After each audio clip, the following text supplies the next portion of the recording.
Welcome to the You Decide podcast. I'm Dr. Tiffany.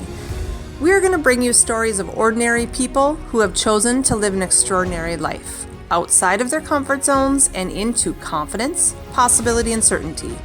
You are just one decision away from living your most aligned life, because let's get real, that's what we all want.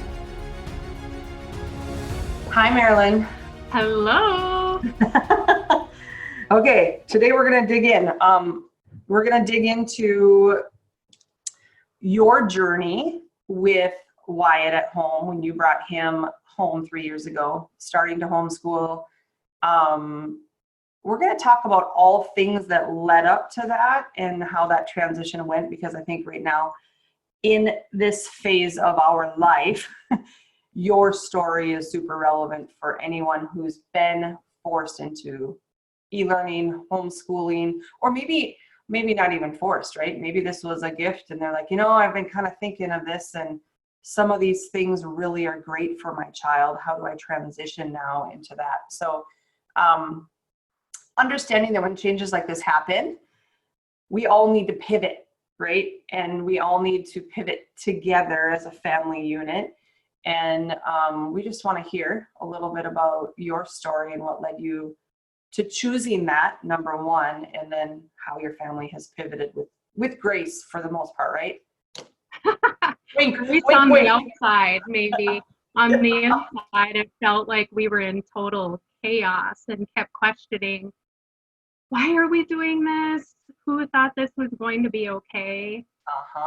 So yeah, my son was in kindergarten, super excited. He was so excited to go, was really excited to make that transition. He'd been at the Y and, all of his friends were talking about kindergarten and was so excited. And I think the second week of school, I started to get calls from the teacher.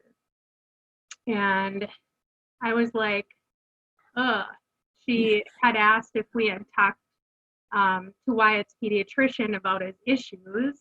And I was like, he had some sensory issues throughout the years, and we've done OT. We were big into chiropractic. We used energy with him, and he'd really made a lot of progress. But other than that, I had him tested. My background is special ed. Taught special ed, worked with people with disabilities for over 25 years. So I was really on it to make sure that when he was little, to make sure that I wasn't missing those milestones. And I had him tested twice, actually. And they kept saying, there's nothing wrong with him. He's like a typical boy. He's super intelligent. And then when I started to get these calls from the teacher, I was like, now what? Now what? We weren't struggling at home at the time. But school was really struggling. And then they started to, things went from bad to worse really quickly. And he started to, one day I got a call and I was told to come and pick him up, and he had trashed the office. Oh. And he was underneath the sink in the nurse's office in a fetal position in the dark. Oh my gosh. And he was, 5.5 years old, almost 6, and was still afraid of the dark. So that wasn't a place where he would typically go. And from hitting teachers to running away to elopement, everything. And then they started to restrain and put him in the quiet room. And that was really hard. I understood it because of my background, and I wanted to make sure that he was safe and that the teachers were safe. I know from experience how hard that is to restrain someone, even though in my entire career I've only had to witness it twice, which was really interesting. Yeah. Because I think that I was always able to, not knowing it, but use my intuition and know what people needed before they said it. Right. So, Interesting. Man, there's a ton of people who struggle with this. Yeah. And everyone was like, free and appropriate public education. And I get that. I knew all the laws. I was there. And everyone's like, well, you need to push the school harder. And I was like, you guys, the teachers are stuck in a system. There's really good people out there, like beautiful teachers that are just stuck in a system where you can't touch the walls and you have to do this. He had 21 transitions throughout his day. I counted them, 21. What? How many people can pivot? How many adults can pivot 21 times throughout the day? And we're asking a 6-year-old to pivot 21 times? Yeah, no. Yeah. Wow. Yeah. So the principal was, she was amazing. She went above and beyond, I felt, and really, really honored my experience and my background. And we went back and forth trying to figure out, like, what is going on? How is this going to work? And like I said, things went from bad to worse really quick. Pretty soon he started to get aggressive at home. He would go after his older sister, and I would have to restrain my own kiddo. And he was strong. And I said to Dean, we can't go on like this. And he's like, what does that mean? I said, I don't know, but we can't go on like this. And then one day he came home. He had gone to school that day because he was refusing to go. And he had come home from school that day, and he's like, I'm so stupid. And he started to say suicidal ideations. And I said to Dean, we're done. Yeah. And he's like, what does that mean? I said, I don't know, but we're done. Well, thank goodness for social media, right? There's the good and the bad. Absolutely. I found a group called Fargo Moorhead Homeschooling Group. And I said, I have my son's in kindergarten and he's really struggling. And I think I'm going to pull him to homeschool, but I don't know what to do. And divinely guidance, coincidence, whatever, God placed someone in my life at that exact moment. She was actually the state homeschool representative. And she messaged me and she's like, let's visit. So I told her what had been going on. And she looks at me and she's like, and what's your background? And I said, well, I'm a special ed teacher and I've worked with people with disabilities for over 25 years. And she's like, oh, so you're really struggling with this. I said, yeah, because I'm wondering if I'm going to be able to do it. And she starts laughing and she's like, yeah, your type usually does. Yeah. And I did. Like, I was struggling so much, wondering, could I do this? Could I not? Right. And now with the world and everybody's not homeschooling, but bringing their kids home, I get it. I get the fear. I get the, holy crap. Number one, how am I going to work? Right. How am I going to make this work? Because we were working, but not online and not virtually, and your energy tanks. Like, our energy was totally tanked. We were in a spot where we were contemplating murder-suicide. It was that bad. Because we felt so ashamed to let anyone in, to know how bad we were struggling. Oh my gosh. Yeah. And it's not that I didn't have a support network. I mean, I have friends who are filled with counselors, executive directors of agencies that serves people with disabilities, psychologists, right, family physicians, chiropractors. Like, my world was surrounded by professionals. So it's not that we were on the skinny branch, but when you're on that branch, you don't even know who to reach out to, how to even do it, because we had gone the traditional routes. We had gone to neuropsychs. The neuropsych actually looked at me and said, I am so tired of this. And I was like, what? And I typically don't get intimidated. I've been around doctors, professionals all my life. And she's like, I'm so tired of this. And I was afraid. And I'm like, oh my God, she's going to totally be like, you suck as a parent. I was just waiting. And she's like, I'm so tired of this. She's like, the schools have to change their environment. I'm so tired of this. And I was like, well, what do we do? And she's like, I think you need to go back to the school. And then I'm like, God damn, we got stuck. We got the wrong person, right? So I was like, seriously, out of all the neuropsychs in the Fargo-Moorhead area, I got the wrong one. That's what I'm thinking. I'm like, she didn't help me. And then I had posted, and I said, is anyone else struggling with their kids at this time? And met with this coffee with this beautiful lady whose daughter was struggling. And she looks at me and she's like, we had the most amazing neuropsych. I'm like, really? Who was it? It was the same person we had gone to. Oh. And she had given her like these action steps to do and said, I would do this and I would do this. And I'm like, why was it me that talked about the environment divinely, right? 100%.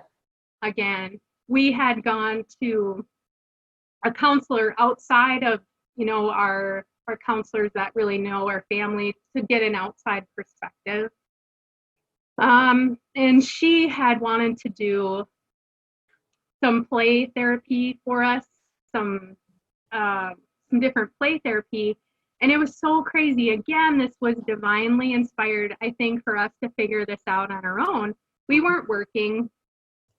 And I said, how many sessions is this? And she said, and don't quote me, I think it was like 18 or something like that. And I'm like, okay, can you tell me how much our insurance will pay for this? Because we're not working right now. Like, we were in such a low spot. I'm like, I need to have an idea of how much this is going to cost. Even though, like, I'll do whatever I can for my kid. We drove all the way to Brainerd, Minnesota and did horse therapy. Which was really eye-opening. So we did that. But I just felt like for 18 sessions, I just needed to know. And I never, after call after call after call, never ever did I receive a call to say how much.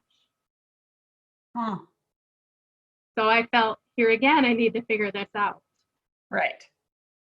And just to, I'm not going to lie, just to appease the school, I was taking Wyatt to our family pediatrician. Not that I don't, I mean, I feel like Western medicine has a spot too. For sure. I wasn't looking for answers for her per se, just to have that check-in to know, like, we're trying everything, because we had been. Right. And when she looks at us and she's like, I know you guys have tried everything. The only other thing I could recommend was heart medication to help bring down the behaviors. Wow, really? Mm-hmm. Yeah, well, that didn't feel right to me, so I didn't do that either. So we had hit, all these roadblocks. And after meeting with the homeschool gal, I said to Dean, we're going to do this. He's like, what does this look like? I said, I don't know. The only people in my community that I was familiar with that homeschooled did it for religious reasons. Right. And I was like, that wasn't our reason. Like, I didn't feel like if we wanted to save our son, I felt that was our only answer. Wow. So that's how we ended up to where we started the homeschool. And after being in the homeschool community, I still didn't feel like I fit. Because it felt like to me, and perception is reality, right? I'm just going to preface it with that. Yep. There's the people that homeschool due to religious reasons, and there's the people that homeschool because they're really crunchy Right. Really alternative, really,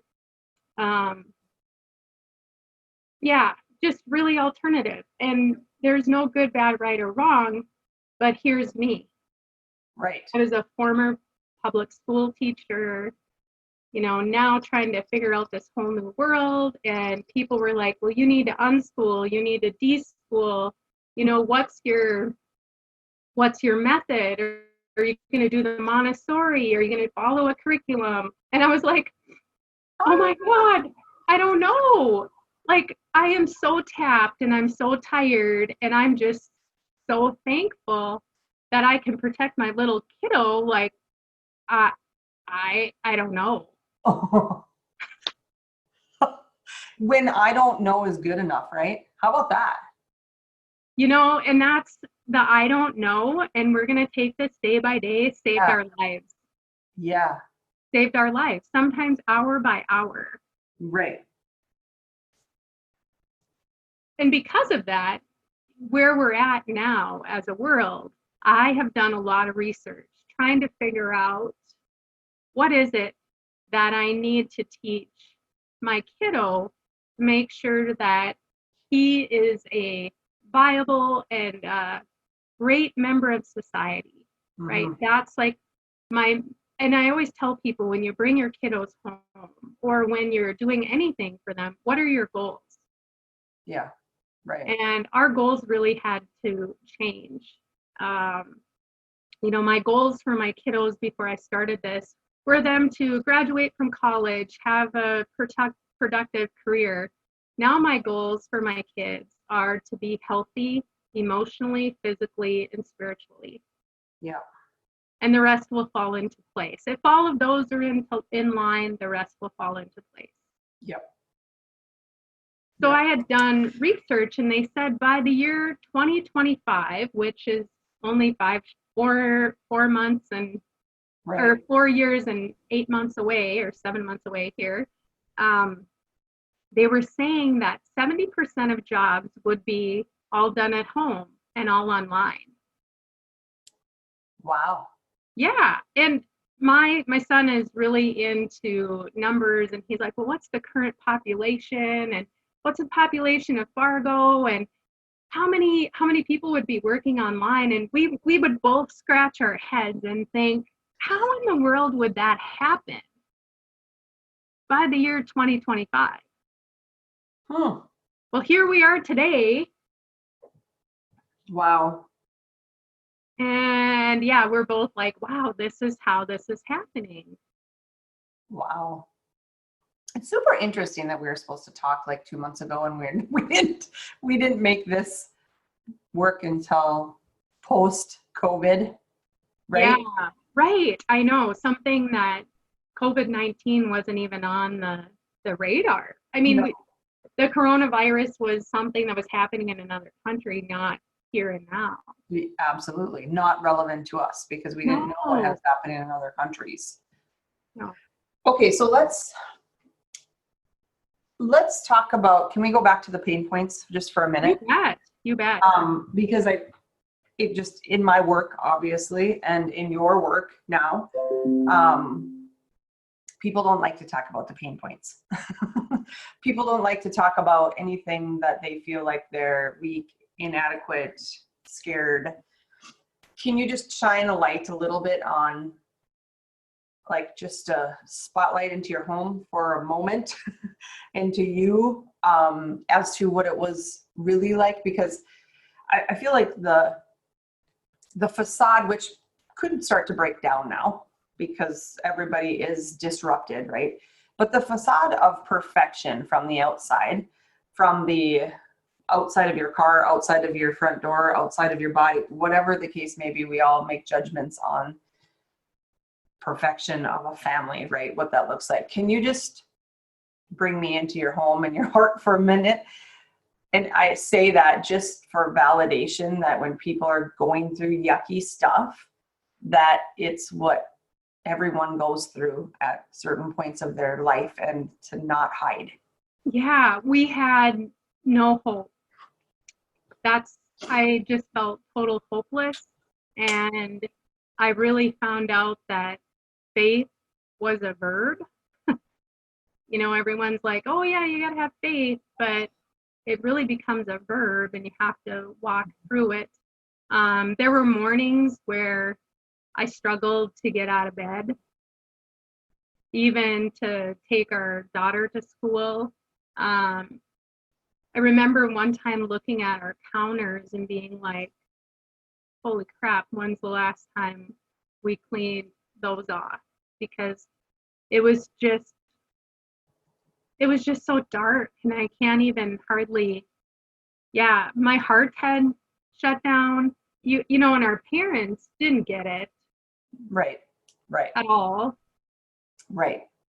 And That's not the generation either, right? I mean, no. My mom kept saying, well, find another doctor. Well, we'd been to how many? Right. You know, and I just knew my kiddo kept saying, Mom, you're gonna figure this out. Huh. And I saw little glimpses come back of him, but yeah, it was dark. I didn't know if we were gonna make it through. Yeah, and I'd actually asked Dean, my husband he was trained military infantry, so shoots a gun really well. And I asked, are you sure you wouldn't miss? What? That was when people are like, oh yeah, you guys had a choice to homeschool, and because I know we've gotten, people have called us privileged to be able to homeschool, and that's where we were at. There was no like privilege point to there, because I was asking what my husband's shot range was and if he would make sure to not mess up. Because I'm like, gosh, what if one of the kids survived and now we're gone? Like, right. who's going to? Right. So what was the turning point that you said, all right, we're not going to do this? Turning point was, I just kept digging in energetically to try to figure out me. I definitely did more work on me because of our struggle. Trailblazing Communications has a 168-page protocol. And Tara, the founder of it, didn't give up on us. She, in our struggle, and she kept saying, she's like, I just keep knowing that you're going through this to help so many people. She kept saying, I know this is hard. And she's like, she would text us in the morning, and sometimes, well, she said now later, she's like, I always was so nervous until you responded, because she knew how dark it was. Wow. That is amazing. I've seen the protocol in action now, and I'm like, oh, yes, we did have to go through that, but that's 3 years out, right. You know, and yeah, it's just having someone keep that vision for you is so very important. Wow. Thank you for sharing. Yeah, my pleasure. I didn't know it was that bad. Yeah, well, and Tara said, she's like, because someone had made the comment that the McMurrays are privileged to be able to homeschool and do that stuff, and she's like, you made it look too easy. Right.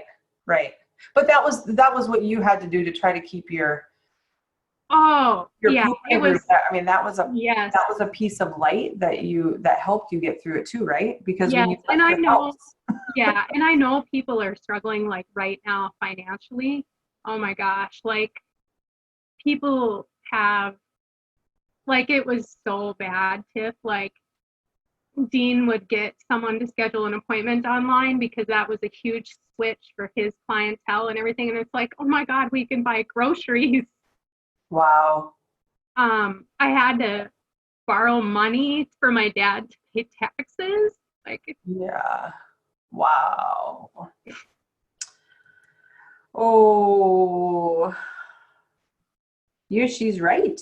You're going to be able to help. I did it. you did it right. And now you can hold the vision for other people, whether they're listening, whether they're meeting with you and working with you. Because yeah, there's a level of depth that when we go through something, you feel that. And I imagine right now, because you're empathic, you feel this. I do. And I just want to tell people, pivot now, because I don't know when we're going to come out of this, or will we come back to it again. And like right now, we are so grateful we had to pivot 3 years ago, because life doesn't feel so dark, so we can hold that light for others. Yeah. It's just, it's almost, it's hard because it brings you back right to those like super low points.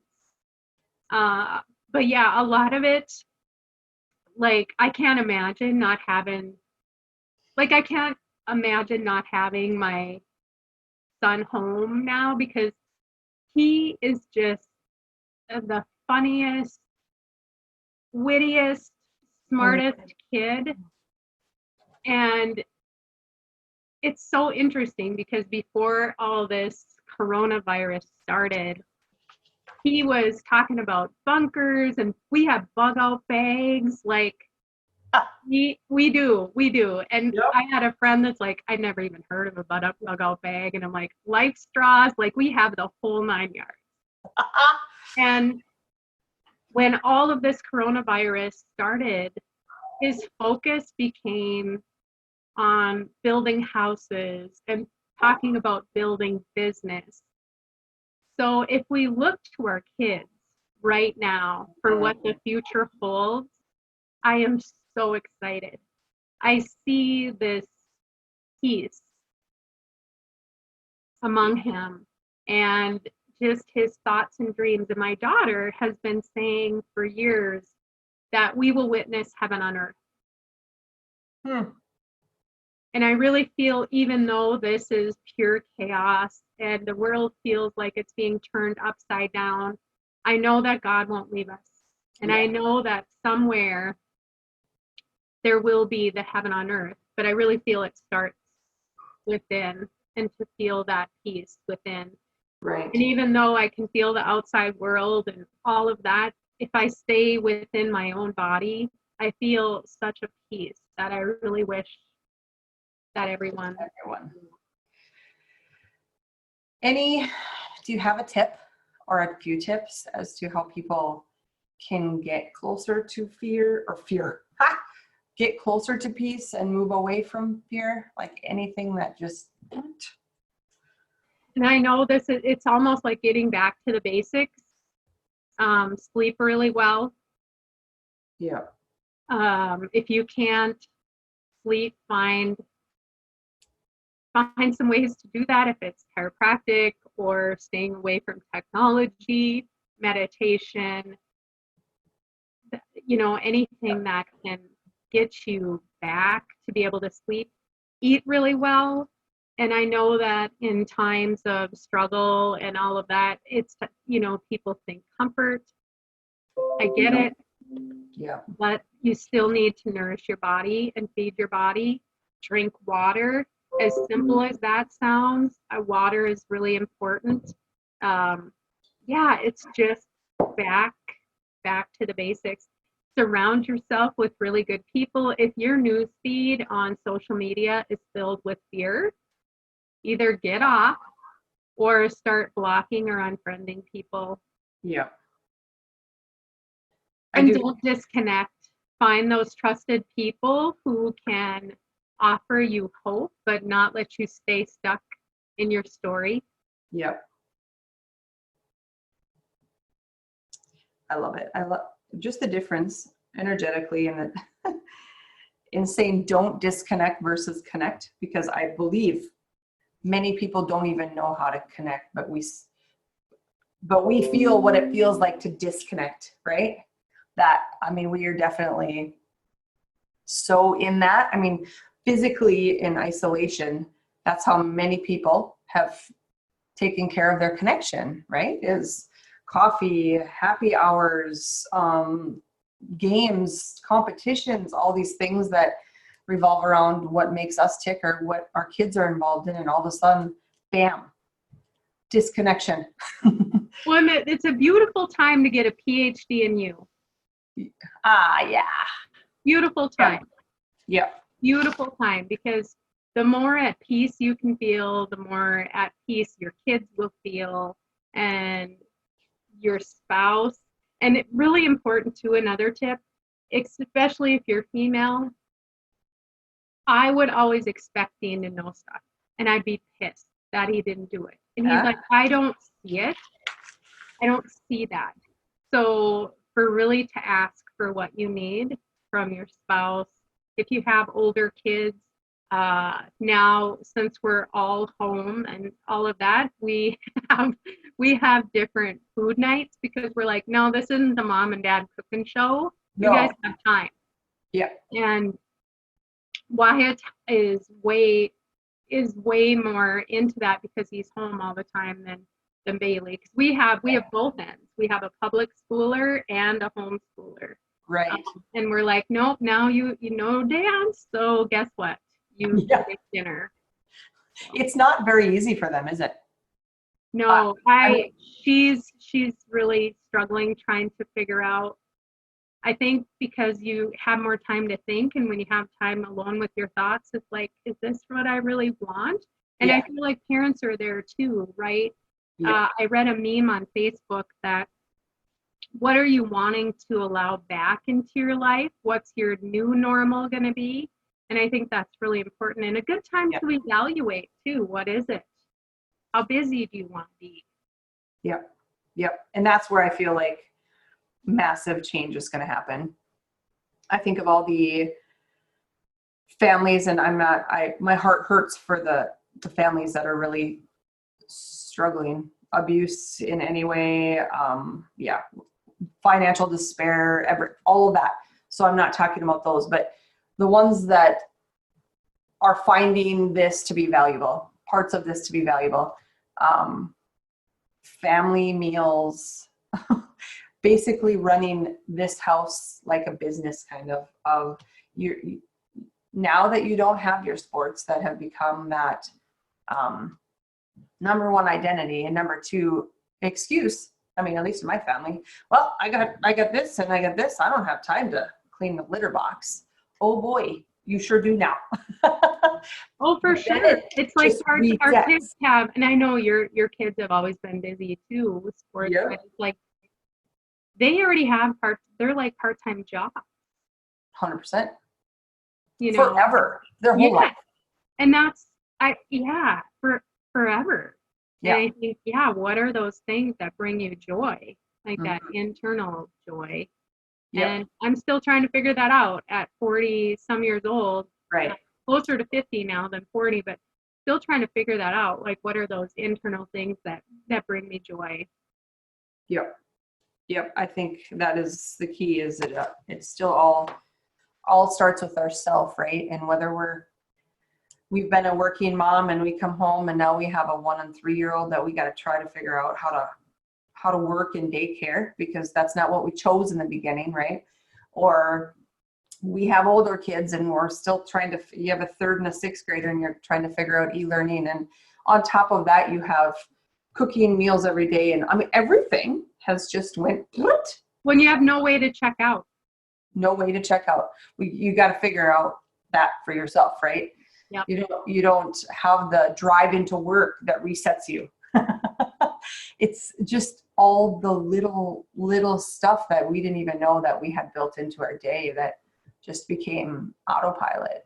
So. Well, and it's so crazy too, because a lot of my friends are like, oh my goodness, what are you drinking to get through this? And Dean and I actually took alcohol out of our house when we started to really struggle with Wyatt. Mm-hmm. And not that we had a problem or an issue, but I was worried that I wouldn't stop. Yes, right. Because things were so dark. Yep, the vulnerability. And I thought, I won't stop. And who knew? I mean, I didn't know how things would land. Right. Well, and I do think that's one thing I'm going to record a podcast the next, one or two times, all about numbing, because right now when things are uncomfortable, we expand or contract. And in the contraction process, that's when most people are trying to hide and trying to get away. And that's when it's drinking, it's avoiding, it's reading, it's doing all these things. And if your purpose of it is to avoid what's actually going on, that's all numbing behaviors. So how do we have the courage to open up and say, yeah, this isn't that good, but this is what I'm going to do today. And this is how I'm going to take action today, because action erases anxiety, as you know.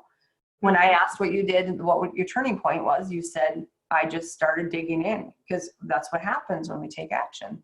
We start to move forward and we have progress, and that builds confidence. And then we start to feel like we're making a difference because you were not feeling like you could. Yeah, exactly. Exactly. Oh, your story's powerful. Thank you. Oh gosh, my pleasure. And when it's yours, you just feel like it's yours and you don't know any different. Yeah. Yep. No, and that's true, but most people don't think it's theirs. Do you know what I mean? Yeah. They know it's theirs, but they're actually not fully aware of their story, and they're not comfortable with thinking that their story might help millions later on. Mm-hmm. And that's what you've healed enough to be able to talk about it, so that other people that are going through it, there's going to be lots of people that even just listening to this are like, okay, hey, I know her. Seems like things weren't that bad. The interesting thing is that I think this is the first time that I've shared it all like in completion. Different people know different parts. Yeah. So thank you for allowing me to share. And I hope that it hits the hearts of others. And I hope that they know that there's hope in the world. After every storm, there's a rainbow. Yes. Yes. So do you want to share trailblazing stuff? I'll have the resources on your little bio thing, but like how people would get a hold of you if they want to work with you in some of these ways. Sure. Families, I actually refer people to counselors or to kiddos. I know my dog, and you're going to be like, oh my goodness, Marilyn, really? My dog has been pushing me to work towards families again, just in a different way to just offer that hope. But yeah, I actually am doing a group of moms that are learning how to use trailblazing for themselves and their families, so they can be really solid. Because I think they say if mom is not happy, no one is. If mom is not solid, the foundation breaks. Yep. As we know. Yeah. We know. Okay, so perfect. I'll put all the trailblazing stuff in that, so that they at least have a reference on what that looks like. Tara and I talked a few months ago too, and it was all about animals. So no, I don't think it's crazy with your dog, but other people probably think it's crazy. I know. I don't care. It's so interesting. Like, yeah, I'll be like, oh, my dog told me. And then people are like, so that I forget who I'm talking to. Yes, of course you know. Of course. I'm completely, yes, we're good. Tara's, our conversation, if people didn't think we were crazy before, they for sure thought we were crazy after. I love it. I love all things energy and healing. Well, I just think we're being called to look at things in a total new way. Yeah. And to bring back the old, energy didn't go away. Right. Thank you. My pleasure. Thank you so much for listening and being willing to go all in.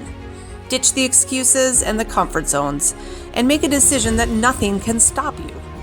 You can find the show notes below, and I'd love for you to share, subscribe, and rate this podcast, but only if you love it.